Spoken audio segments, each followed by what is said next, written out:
Assalamualaikum warahmatullahi wabarakatuh. Ketemu lagi dengan saya dalam MUUC mata kuliah keperawatan dasar dengan materi tindakan-tindakan dalam pemenuhan kebutuhan cairan dan elektrolit. Nah, di video kali ini kita akan membahas apa saja yang perlu kita lakukan untuk memenuhi kebutuhan cairan dan elektrolit pasien.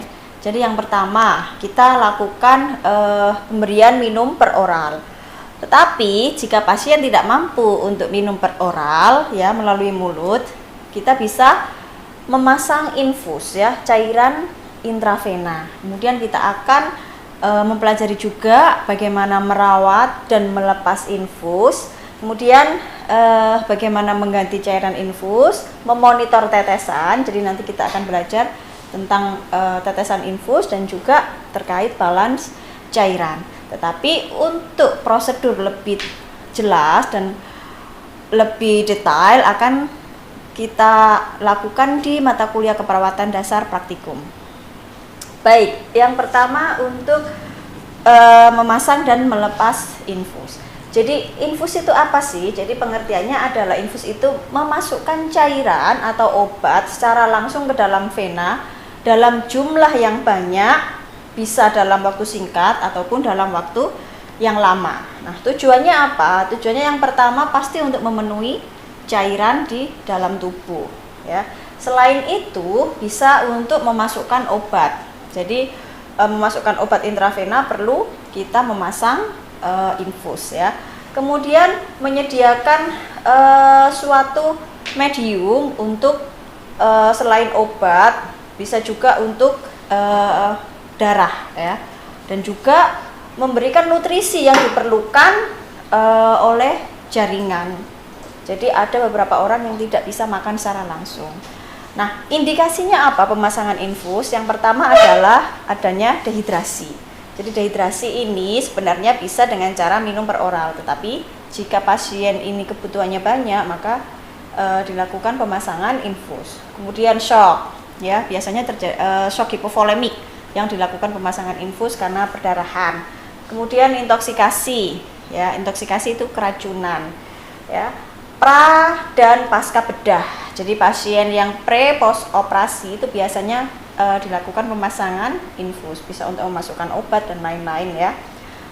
Pasien yang puasa ya, atau tidak boleh mengambil makanan atau minuman secara oral. Tuh. Perlu pengobatan dengan cara infus tadi ya, tujuannya kan sebagai medium untuk memasukkan obat-obatan. Kemudian larutan yang biasanya digunakan untuk memasang infus itu biasanya yang paling sering itu adalah larutan NaCl ya. Jadi yang sering digunakan, tapi ada berbagai macam larutan. Ada dextrose ya, glukosa biasanya untuk yang hipoglikemi, dan juga ada larutan nutrisi. Larutan nutrisi ini bisa berupa karbohidrat, ada dextrose juga ya, asam amino ya, ada albumin, ada juga lipid. Nah, untuk larutan elektrolit itu normal salin ya, sama ringer laktat ya. Nah, larutan yang untuk meningkatkan volume darah itu bisa berupa larutan albumin ya, plasma, dan darah yang biasa kita sebut transfusi darah. Nah, untuk lokasi penusukan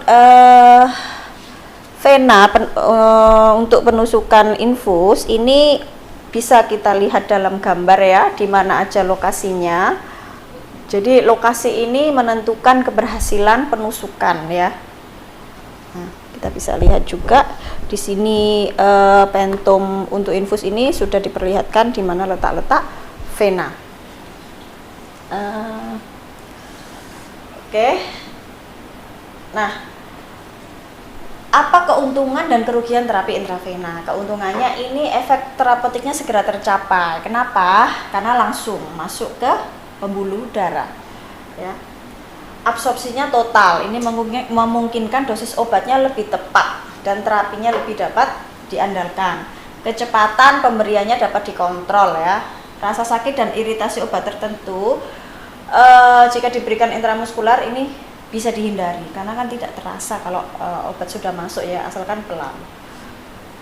Nah, hal-hal yang perlu diperhatikan saat pemasangan infus itu lokasi. Jadi lokasi ini penting ya. Pilih lokasi yang paling bawah dulu.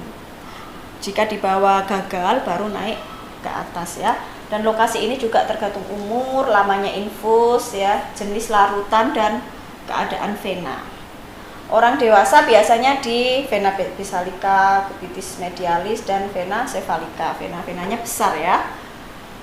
Nah, jika cedera di salah satu bagian tangan, kita bisa gunakan tangan yang lain. Jadi bisa kiri dulu karena kanan kan untuk makan. Tapi kalau bisa kiri sudah tidak bisa, kita bisa pindah ke kanan. Nah, anak-anak biasanya digunakan di kepala, di kaki, sama di belakang tangan. Nah, untuk terapi infus yang lama biasanya digunakan lokasi dari bagian distal dahulu, baru kemudian ke proksimal. Nah, untuk prosedur pemasangan infus ini nanti kita akan lakukan di praktikum ya, di mata kuliah praktikum. Jadi sekarang saya hanya menjelaskan saja apa-apa yang perlu diperhatikan. Jadi yang pertama pasti identitas pasien harus kita cek. Jangan sampai salah kita melakukan tindakan pada pasien yang memang bukan dilakukan infus ya. Persiapan alat kita bisa lihat di sini ya, ada sarung tangan ya, ini alkohol swab untuk desinfektan ya. Nah ini infus set ya, dan ini jarum infus. Nah ini untuk plester ya. Jadi plesternya sekarang langsung seperti ini ya, tidak seperti dulu yang digulung. Nah ini nanti waktu mata kuliah praktikum kita akan gunakan pentum khusus untuk infus ya, hanya pentum tangan. Ini juga cairan sesuai jenis cairan yang didapatkan pasien. Nah, untuk prosedur tindakan bisa Anda lihat, tapi nanti kita akan ketemu di mata kuliah praktikum biar kita bisa lebih detail dan skill kita akan terasah ya. Nah, setelah pemasangan infus biasanya ada komplikasi yang mungkin terjadi. Biasanya yang pertama itu adalah reaksi pirogenik. Kenapa? Itu biasanya karena adanya bahan asing yang masuk ke dalam tubuh atau saat pemasangan. Itu biasanya menyebabkan demam, tapi ini jarang sekali terjadi. Nah, yang paling sering itu terjadi tromboflebitis. Nah, tromboflebitis ini trauma mekanik pada vena atau iritasi bahan kimia. Nah, tromboflebitis tidak akan terjadi jika kita sering mengganti jarum infus ya. Tapi di Indonesia sendiri biasanya 1 minggu baru diganti. Ya, embolisme udara ini terdapat gelembung udara di dalam aliran infus. Nah, ini menyebabkan adanya emboli paru. Jadi jangan sampai ada gelembung udara di dalam selang infus. Kenapa? Karena kalau masuk di dalam aliran darah bisa menyebabkan emboli, buntu, dan bisa menyebabkan kematian. Nah, berlebihan cairan biasanya akibat tetesan infus yang terlalu cepat, tidak dihitung berapa kebutuhan pasien tersebut. Dan juga bisa juga terjadi infiltrasi ya, masuknya cairan ke dalam subkutan. Nah, sekarang biar kita tidak salah, kita belajar cara menghitung tetesan infus. Teman-teman bisa lihat ada rumusnya ya. Jadi tetesan infus itu ada yang 15 tetes per mili, ada yang 20 tetes per mili. Nah, biasanya Otsuka ya yang 15 tetes per mili, kalau Terumo itu 20 tetes per mili. Nah, untuk menentukan jumlah tetesan, ini teman-teman bisa lihat rumus berikut ya. Jumlah kebutuhan cairan dikalikan faktor tetes dibagi waktu dalam menit. Ya, jika jam jadikan ke menit gitu ya.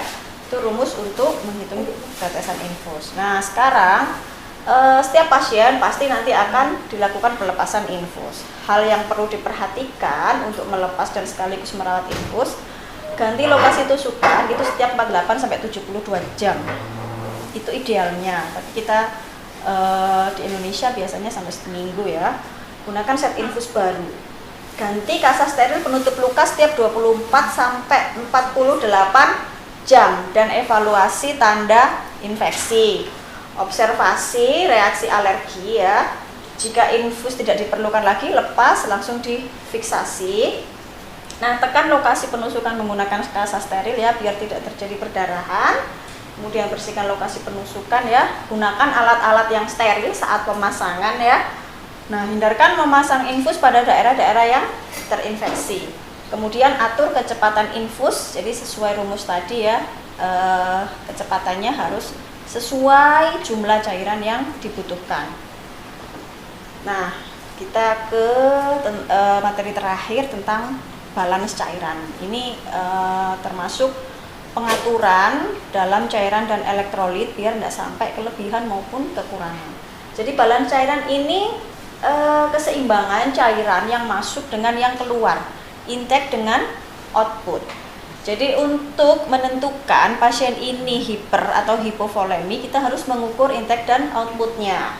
Nah, tujuannya untuk apa? Untuk mengetahui jumlah intake cairan, mengetahui jumlah output cairan, mengetahui balance cairan, dan memenuhi kebutuhan cairan. Jadi biar seimbang. Ya. Untuk menghitung balance cairan, untuk intake itu jangan lupa semua cairan yang masuk itu kita hitung. Jadi oral ya, yang diminum pasien, yang dimakan itu kan juga, misalnya sayur itu kan juga mengandung air, buah-buahan itu kan juga mengandung air, hasil metabolisme pasien ya, parenteral juga, ini sesuai instruksi berapa yang masuk. Kalau output ini tidak hanya dari urin tapi juga dari keringat, dari paru ya, karena setiap nafas kita juga mengeluarkan cairan berupa uap ya, dari feses ini juga ada cairan ya, normalnya sekitar 100 ml per 24 jam ya.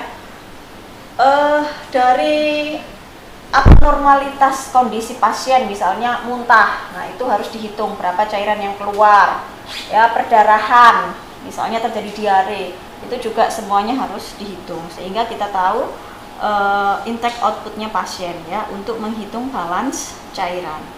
Jangan sampai terjadi hipervolemi maupun hipovolemi. Nah, itu tadi sedikit tindakan-tindakan dalam pemenuhan kebutuhan cairan dan elektrolit. Kita akan lebih jelas dalam mata kuliah praktikum. Terima kasih, semoga teman-teman paham apa yang saya sampaikan. Assalamualaikum warahmatullahi wabarakatuh.